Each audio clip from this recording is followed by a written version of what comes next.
what the story goes. I just wanted to do a short vid on the passing of Jim Shooter. He died there recently on the 30th of June, aged 73. And I wanted to wait a while before I comment on it, just to see what other people were saying. Because to my mind, Jim Shooter is the greatest figure in modern comics. And it really is hard to underestimate just how much he affected the industry.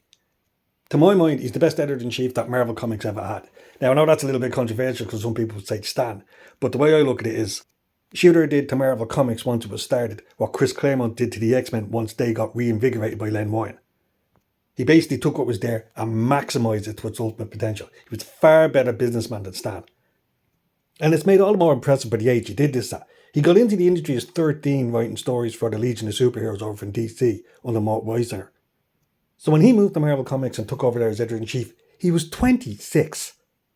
I don't think there was a person in a position of high authority in a comic book company, outside of the Image comic guys, to do the same thing since. Far more important though was the business nuance that he bought, because at this stage Marvel Comics was floundering badly. It's gone through 3 editor-in-chiefs in the last couple of years, all of them failing miserably at the job to get the ship righted of industry. And it was in a really bad state. I mean, you're talking about books way off schedule. You might only have 9 a year instead of 12. You got mediocre stories because they had almost the worst terms and conditions of employment over there, so people didn't want to work for Marvel. And the content it was promoting wasn't bringing in the punters. So when you look at a period from 1978 to I think 1989 was when Jim left, you not only see a radical transformation of the company, you see it producing some of the best comics and the best storyline, the best creatives that they've ever done. Suddenly on the Shooter, you're getting Claremont and Byrne's X-Men. You're getting Byrne's Fantastic Four. You're getting Walt Simonson on Thor. You're getting Frank Miller on Daredevil. You're getting Michelini on Iron Man. Literally an awful lot of the stuff that's now being sourced as material for the films that are being produced in the MCU came through that about 10 or 11 year period that Jim was in charge. He radically changed the contractual situation in Marvel, bringing over the royalty situation that he had over in DC over to Marvel Comics itself, granting people ownership rights over some of the characters, like a potential part of them. So if you were shifting, say, 40,000 comic books, and comic books under Jim Shooter were shifting 100 to 200,000 a go, you got a couple of cents every issue. He started the Epic line to do creator owner stuff. He started innovating formats, so suddenly we got the first graphic novel appearing with the death of Captain Marvel.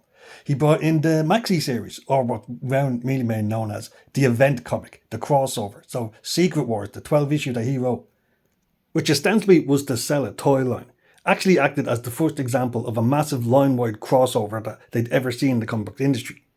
That's all down to Jim Shooter. So if you liked Emerald Twilight, if you liked Darkest Night, if you liked the Infinity Gauntlet, if you liked Kingdom Come, they wouldn't have existed without him innovating this concept.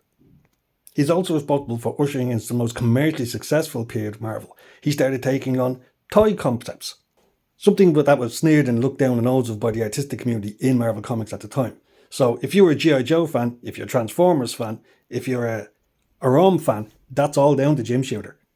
In fact, Jim Shooter's influence on Transformers simply cannot be overstated. There's some lovely interviews out there of him covering this topic that I advise you to go check out. But to give you a breakdown, basically a Hasbro rep came into his office with a Transformers toy, put it on his desk, changed it from robot to car, and then car to robot. Jim looked and said, "That's cool, why did it do that?" And the Hasbro rep looked at him and said, "That's why I'm here." It was Jim Shooter that put together the team that literally formed the basis of the core of the lore of that franchise. So Cybertron, the fact that they're living robots and not constructed by somebody else. The Autobot, the Decepticons, the war, having to leave the Cybertron to come to Earth. The whole fact that they were searching for fuel and stuff. That was all down to Jim Shooter. Jim Lee's just on my mind there because one of the first works he did was a cover for Transformers back in the 80s. And while as a Transformers fan, I loved all that. I have to admit, one of the reasons that Marvel did this, because it was a massive moneymaker. Transformers were selling as much as X-Men back in the day. That's why it almost immediately went from a 4-issue miniseries to an ongoing.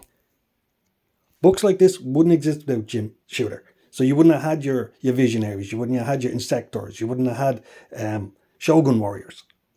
If you've been listening to other coverage about his passing, you'll hear some people say that he was controversial. But all that basically means is he got the people who were involved in making these books to actually do their fucking jobs.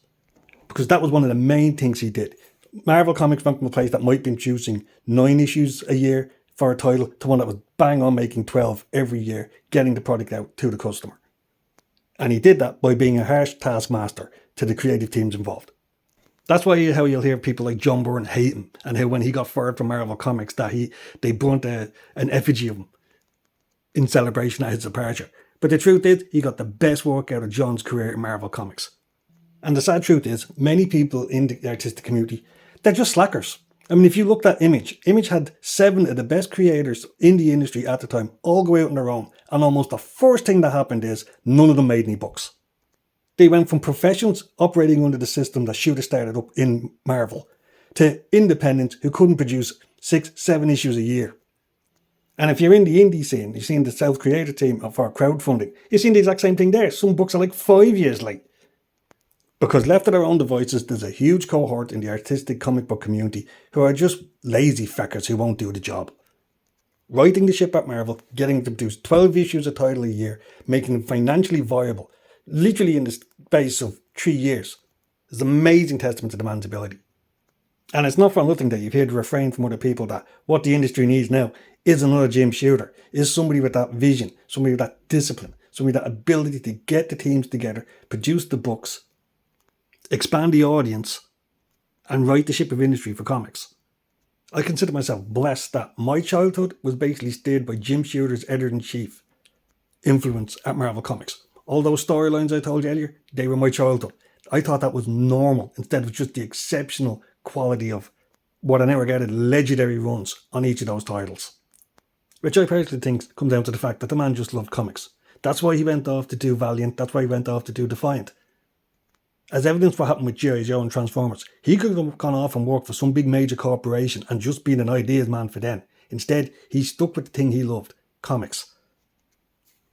And this really is a sad moment for the medium. We don't have titans like him out there anymore. As I said, the last couple of years, he's done a rake of interviews. I'd advise you just go on YouTube, just slap in his name and just sit back and enjoy, because you'll find 2-hour long interviews with him just chatting away to people about the thing he loves most. He was always friendly and engaging, and he had time for everyone. So rest in peace, Jim Shooter. You left an incredible legacy behind you. You're responsible for the founding pillars of my favourite franchise, which is Transformers. And you produced pretty much every other comic book I read in my childhood. The industry wouldn't be what it is without you.